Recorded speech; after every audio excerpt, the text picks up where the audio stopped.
Hi, welcome back to our channel. പുതിയൊരു വീഡിയോയിലേക്ക് സ്വാഗതം. ഇന്ന് എൻ്റെ കൂടെ ഉള്ളത് റീബോൺ ക്ലാസിക്കാണ്. എൻ്റെ കസിൻ്റെ വണ്ടിയാണ് കേട്ടോ. 2022 മോഡൽ വണ്ടിയാണ് കേട്ടോ. അപ്പം സ്റ്റാൻഡേർഡും ക്ലാസിക്കും തമ്മിലുള്ള ഡിഫറൻസ് കാണിക്കുന്നൊരു വീഡിയോ കമ്പാരിസൺ ഞാൻ ചെയ്യുന്നുണ്ട്. 12,000 സംതിങ് ഓടിയിട്ടുള്ളൊരു വണ്ടിയാണ്. ഇതിലാകെ വരുത്തിയിരിക്കുന്ന ചേഞ്ച് എന്ന് പറഞ്ഞു കഴിഞ്ഞാൽ ഈ ഒരു മിറർ ചേഞ്ച് ചെയ്തിട്ടുണ്ട്. എൻ്റെ വണ്ടിയിൽ ചെയ്ത പോലെ തന്നെ. അന്നത്തെ വീഡിയോയിൽ എൻ്റെ വണ്ടി ചെയ്തിട്ടുണ്ടോ എന്ന് എനിക്കറിയത്തില്ല. അത് ഏകദേശം 1 വർഷമാറായ വീഡിയോ ചെയ്തിട്ട്. നമ്മുടെ ഒരു അനിയൻ്റെ ഹണ്ടറിൻ്റെ വീഡിയോയിൽ ഈ മിറർ കാണാം കേട്ടോ. എൻ്റെ വണ്ടിയിൽ ചെയ്തിട്ടുണ്ടോ എന്ന് അന്ന് ചെയ്തിട്ടുണ്ടോ എന്ന് എനിക്കറിയത്തില്ല. നമ്മുടെ വണ്ടിയിൽ ഇതേപോലെ അടിപ്പുണ്ട്. അതുപോലെ തന്നെ പിന്നെ ചെയ്തേക്കുന്നതെന്ന് പറഞ്ഞു കഴിഞ്ഞാൽ ഈ ടാങ്കുമായിട്ട് മാച്ച് ചെയ്യുന്ന രീതിയിൽ റെഡ് പാർക്ക് ലൈറ്റ് കൊടുത്തിട്ടുണ്ട്. പിന്നെ നമ്മുടെ സ്റ്റാൻഡേർഡിൽ നിന്ന് വ്യത്യാസമാക്കുന്നതെന്ന് പറഞ്ഞു കഴിഞ്ഞാൽ ഒന്ന് ടാങ്കിൻ്റെ കളറ് പല പോപ്പിൻസ് മുട്ടായി പോലെ പല കളറുണ്ട് കേട്ടോ. പിന്നെ ഈ ഒരു ക്യാപ്പ് വന്നിട്ടുണ്ട്. പിന്നെ ഈ സൈഡ് കവറുണ്ടല്ലോ, സൈഡ് കവർ ഇതിൻ്റെ കുറച്ച് വലുതാണ് കേട്ടോ. അപ്പുറത്തെ സൈഡ് ഞാൻ കാണിച്ചു തരാം. കുറച്ച് വലുതാണ്. ഇത് ഇച്ചിരി കവർ ചെയ്ത് നിൽക്കുന്നത്. നമ്മുടെ ആണെങ്കിൽ ഒരു സ്ക്വയർ ടൈപ്പാണ്, ഇതാണെങ്കിൽ ഒരു മുട്ടയുടെ ഷേപ്പാണ് കേട്ടോ. അതുപോലെ ഈ വണ്ടിക്ക് ബാക്ക് നോർമൽ ബ്രേക്കാണ്, ഫ്രണ്ട് ഡിസ്ക്കാണ്. പിന്നെ വന്നേക്കുന്ന പ്രധാനപ്പെട്ട മാറ്റം എന്ന് പറഞ്ഞു കഴിഞ്ഞാൽ സീറ്റാണ് കേട്ടോ. സീറ്റ് നേരത്തെ അവർ ചെയ്യുന്ന പോലെ തന്നെ ക്ലാസിക്കിന് സ്പ്ലിറ്റ് സീറ്റും എൻ്റെ സ്റ്റാൻഡേർഡ് നോർമലും. അത് നിങ്ങൾക്ക് ആ വീഡിയോ കാണുമ്പോൾ മനസ്സിലാവും. അതുപോലെ ഇവിടെ ഒരു ഏറ്റവും എനിക്ക് ഇഷ്ടപ്പെട്ടതെന്ന് പറഞ്ഞു കഴിഞ്ഞാൽ ഈ ഒരു റെഡ് തീമിൽ ഡീക്രോം ചെയ്തിട്ട് റോയൽ എൻഫീൽഡ് എന്ന് പറഞ്ഞൊരു ബാഡ്ജിങ് കൊടുത്തിട്ടുണ്ട് കേട്ടോ. അത് അടിപൊളിയായിട്ടുണ്ട്. അതാണ് ഈ വണ്ടിയുടെ ഏറ്റവും മെയിൻ അട്രാക്ഷൻ എന്നാണ് എനിക്ക് തോന്നിയിട്ടുള്ളത്. പിന്നെ ക്ലാസിക് 350 സൈഡ് കവറിൽ ഇതുപോലെ സ്റ്റിക്കർ വർക്കാണ് കേട്ടോ ചെയ്തിട്ടുള്ളത്. നമ്മുടെ എന്ന് പറഞ്ഞൊരു മെറ്റൽ ബാഡ്ജിങ് ആണ് രണ്ടിടത്തും.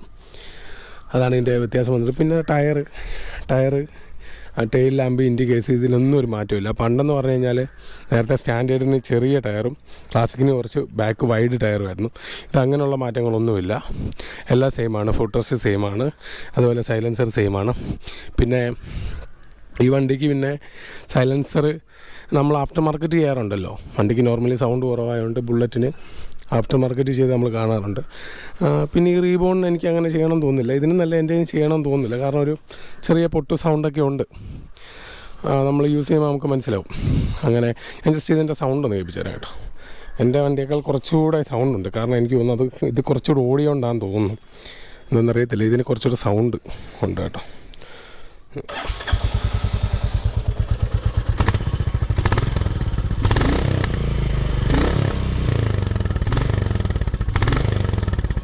ചെറിയൊരു പൊട്ടുന്നൊരു സൗണ്ടുണ്ട് കേട്ടോ. എൻ്റെ വണ്ടിയേക്കാൾ കുറച്ചുമുണ്ട്. ഒരു പൊടിക്കൂടെ നമുക്കത് മനസ്സിലാവും. അത് എൻ്റെ ഏകദേശം ഇപ്പോൾ ഒരു 5000 സംതിങ് ഓടിയിട്ടുള്ളൂ ഇത്ര നാളായിട്ടും. ഇതൊരു 12 ഓടിയോണ്ടായിരിക്കണം എൻ്റെ സൗണ്ടിൽ ഇച്ചിരി കൂടുതൽ തോന്നുന്നുണ്ട് കേട്ടോ സൗണ്ട്. പിന്നെയെന്ന് പറഞ്ഞു കഴിഞ്ഞാൽ ബാക്കിയെല്ലാം സെയിമാണ്. ക്രാഷ് ഹാർഡ് എല്ലാം റോയൽ എൻഫീൽഡിൻ്റെ ഒരു ബാഡ്ജിങ് വരുന്ന ക്രാഷ് ഹാർഡുണ്ട്. പിന്നെ എന്നെ കാണിച്ചു കേട്ടോ. അതുപോലെ തന്നെ ട്രിപ്പ് മീറ്ററുണ്ട്, ടൈമുണ്ട്, കിലോമീറ്ററുണ്ട്. 12,739.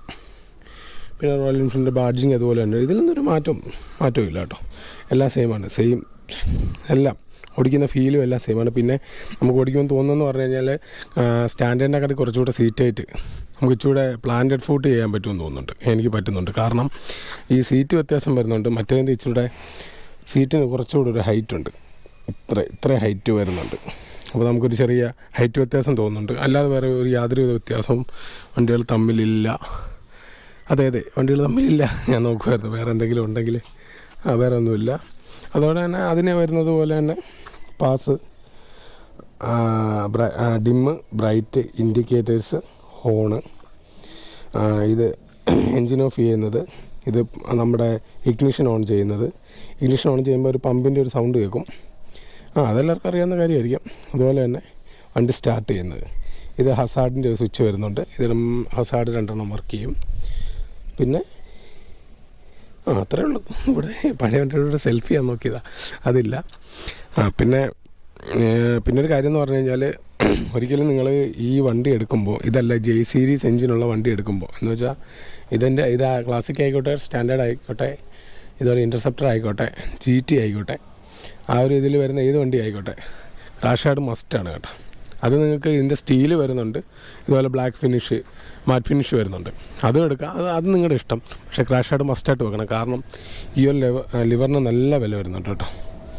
ഇൻ്റർസെപ്റ്ററിൻ്റെ GT ഏതാണ്ട് തന്നെ 6900 സംതിങ് വരുന്നുണ്ട്. ഇതിനെങ്ങനെ പോലും 5 രൂപ എടുത്ത് വരും, കാരണം അതിലൊരു അഡ്ജസ്റ്റ് ചെയ്യാവുന്നൊരു സെറ്റപ്പ് ഉണ്ട്, അതുകൊണ്ടാണ് അത്രയും കൂടുതൽ. എങ്ങനെ പോലും 5 രൂപ എടുത്ത് വരും കേട്ടോ ഈ ലിവറിന്. അപ്പം ഈ ഒരു ക്രാഷ് ഗാർഡ് ഇല്ലെങ്കിൽ തീർച്ചയായിട്ടും ഈ സാധനം ഒടിഞ്ഞു പോകും. അതാണ്ട് ഇവിടെ ഇങ്ങനെ കൊടുത്തിട്ടുണ്ട്, മനസ്സിലായി. ഇവിടെ എന്തിനാണ് ഇങ്ങനെ ഒരു ഇത് കൊടുക്കുന്നത് നിങ്ങൾക്ക് ആർക്കെങ്കിലും അറിയോ? ഒരു ചെറിയ പൊഴി കൊടുത്തേക്കുന്നുണ്ടോ, ഒരു കട്ടിങ്സ് കണ്ടോ? സത്യത്തിൽ ഇവിടെ ഉണ്ട് കണ്ടോ, ഈ ഒരു ചെറിയ ഇവിടെ ഒരു പൊഴി പോലെ ചെറുതായിട്ടൊരു ചാല് പോലെ വെട്ടിയിട്ടേക്കുന്നത് എന്തിനാണെന്നറിയോ? എന്തെങ്കിലും കാരണവശാൽ വണ്ടി വീണാലും മൊത്തത്തിൽ ഇളകി പറഞ്ഞ് പോകരുത്, ഇവിടെ വെച്ച് ഒടിഞ്ഞു പോകണം. ഇവിടെ വെച്ച് ഒടിഞ്ഞു പോയാലും നമുക്ക് അടുത്തുള്ള മെക്കാനിക്കൽ ഷോപ്പിലോ അല്ലെങ്കിൽ നമ്മുടെ വീട്ടിലോ ഇങ്ങനെ ക്ലച്ച് യൂസ് ചെയ്ത് നമ്മുടെ ഡെസ്റ്റിനേഷൻ നമുക്ക് റീച്ച് ചെയ്യാൻ പറ്റും, തിരിച്ചെത്താൻ പറ്റും, വഴിയിലായി പോകത്തില്ല. അല്ലെങ്കിൽ ഇതൊരു സംഭവം വെച്ചിട്ടുണ്ടെങ്കിൽ ടോട്ടൽ ഇവിടുന്ന് പറഞ്ഞ് അങ്ങ് പോകത്തുള്ളൂ. ഇവിടുന്ന് ഒടിഞ്ഞു പോയാൽ നമുക്കൊന്നും ചെയ്യാൻ പറ്റത്തില്ല. അതുപോലെ തന്നെ ബ്രേക്കിൻ്റെ കേസും അങ്ങനെ തന്നെ ചെയ്യുന്നത്. എല്ലാ വണ്ടിക്കും ഉണ്ട് കേട്ടോ. പണ്ട് പോലെയുള്ള ഞാനത് കണ്ടപ്പോൾ നിങ്ങളോട് പറഞ്ഞതേ ഉള്ളൂ. ഇപ്പോൾ താഴെ വീണ് കഴിഞ്ഞാൽ ഇത് മൊത്തത്തിൽ പോകാതിരിക്കാം, ബ്രേക്ക് നമുക്ക് നഷ്ടപ്പെട്ടു പോകത്തില്ലേ, ബ്രേക്ക് ഇല്ലാതായി പോകത്തില്ലേ. അപ്പോൾ ഇതാകുമ്പോൾ നമുക്ക് ഈ പാതിക്ക് വെച്ചായാലും അഡ്ജസ്റ്റ് ചെയ്ത് നമുക്ക് എത്തേണ്ടടുത്ത് എത്താം. അതാണ് അതുകൊണ്ട് ഉദ്ദേശിക്കുന്നത് കേട്ടോ. ഞാൻ ആദ്യം വിചാരിച്ചെന്ന് പറഞ്ഞാൽ എൻ്റെ തെറ്റിദ്ധാരണ എന്ന് പറഞ്ഞാൽ ഞാൻ വിചാരിച്ച് അത് ഒടിഞ്ഞു പോകാൻ വേണ്ടിയാണ്, അപ്പം പാർട്സ് കൂടുതൽ ചിലവാകുമല്ലോ കമ്പനിക്ക്, അതിന് വേണ്ടിയാണെന്ന്. സത്യത്തിൽ അങ്ങനെയല്ല, വേണേൽ മറിച്ചും ചിന്തിക്കല്ലേ. എന്തായാലും ഞാനത് പോസിറ്റീവായിട്ടാണ് കാണുന്നത് കേട്ടോ. അപ്പോൾ വണ്ടി ഞാൻ പിന്നെ ഓടിച്ച് കാണിക്കേണ്ട കാര്യമൊന്നുമില്ല. ഞാൻ നമ്മുടെ സ്റ്റാൻഡേർഡ് ഓടിച്ചിട്ട് ഞാൻ വീഡിയോ ചെയ്തിട്ടുണ്ട്, ഇത് ഓടിച്ച് കാണിക്കേണ്ട കേസില്ലല്ലോ. അതുപോലെ തന്നെ യാതൊരുവിധ മാറ്റവും വണ്ടിക്കില്ല. ഞാനത് ഞങ്ങളുടെ NTPC ഗ്രൗണ്ടുണ്ട് അങ്ങേറുളങ്ങര, അവിടെ കൊണ്ടുപോയിട്ട് നല്ല ഡീറ്റെയിൽ ആയിട്ടൊരു വീഡിയോ നമ്മുടെ വണ്ടിയുടെ ചെയ്തിട്ടുണ്ട്, ഓടിച്ച് കാണിച്ചിട്ടൊക്കെയുണ്ട്. അപ്പോൾ ഇത് പ്രത്യേകിച്ച് അത് ചെയ്യേണ്ട കാര്യമില്ലെന്ന് തോന്നുന്നു കേട്ടോ. ഇത് മുക്കിന് മൂലയിലും വരെ റോയൽ എൻഫീൽഡ് ബാഡ്ജിങ് ഉണ്ട്, ഇതെനിക്ക് ഇഷ്ടപ്പെട്ടു. അതുപോലെ ഞാൻ ആ വണ്ടിയിലും കാണിച്ചു തന്നാൽ ഇതിൻ്റെ ബൾബിൽ വരെ ഒരു 6 ഉണ്ട് കണ്ട. ഐ ഹോപ്പ് നിങ്ങൾക്ക് കാണാൻ പറ്റുന്നതെന്ന് പ്രതീക്ഷിക്കുന്നു. ഓക്കെ, കാരണം ഗോപ്രോയുടെ സ്ക്രീൻ ഓഫാണ്, കുറച്ച് നേരം കഴിയുമ്പോൾ ഓഫാകുമല്ലോ, അതും കാണാറില്ല. അപ്പോൾ അങ്ങനെയൊക്കെ ഇത്രയൊക്കെയാണ്. ക്രാഷ് കട്ടുന്നുണ്ട്, അവിടെയുണ്ട് ഒരു 6 കണ്ട.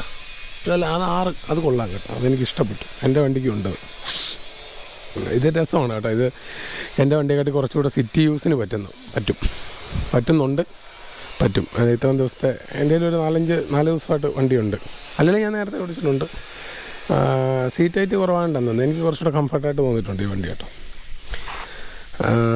അപ്പം ഉടനെ എന്തായാലും സ്റ്റാൻഡേർഡും ക്ലാസിക്കുമായിട്ട് കമ്പയർ ചെയ്യുന്നൊരു വീഡിയോ വരും കേട്ടോ. രണ്ടും കൂടെ എടുത്ത് വെച്ചിട്ട് നിങ്ങൾക്ക് പറയാം. അപ്പം നിങ്ങൾക്ക് കളറ് ഇതുപോലെ കുറച്ച് ക്യൂട്ട് ലുക്കായിട്ട് വേണ്ടവർക്ക് ഇതെടുക്കാം. പിന്നെ പഴയ മദ്രാസ് ലൈൻ മതി, സ്റ്റാൻഡേർഡ് മതി എന്ന് പറയുന്നവർക്ക് എൻ്റെ അത്തരം എടുക്കാൻ പറ്റും കേട്ടോ.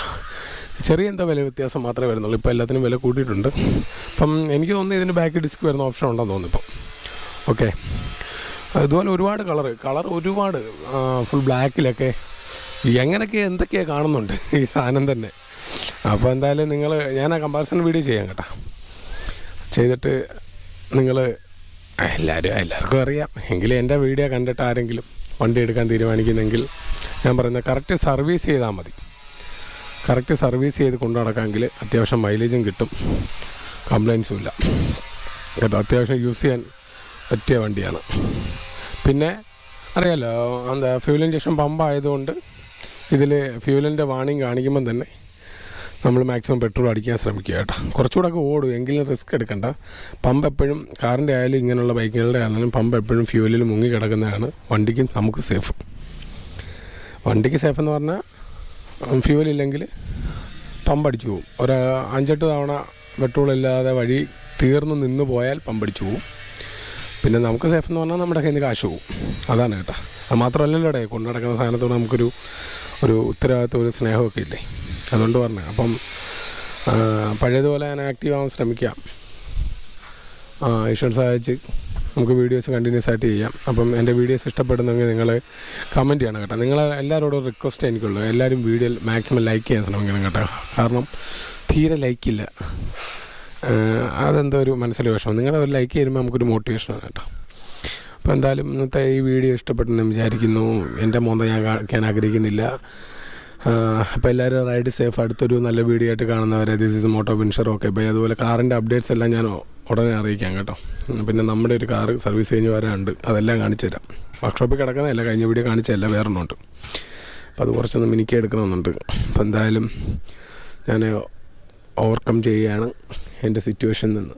കാരണം ആക്ച്വലി ഞാൻ 100% ഇപ്പോഴും ഓക്കെ ആയിട്ടില്ല, എങ്കിലും മൂവ് ഓൺ, മുന്നോട്ട് പോയാലേ പറ്റൂ. അതുകൊണ്ടാണ്. അപ്പോൾ എല്ലാവരും സപ്പോർട്ട് ചെയ്യുക, keep support guys. Okay this is Moto Winsher. എൻ്റെ കൂടെ ഉള്ളത് ക്ലാസിക് 350 റീബോൺ. അപ്പോൾ അടുത്ത ഒരു അടിപൊളി വീഡിയോ ആയിട്ട് കാണുന്നവരെ this is Moto Winsher. Okay by.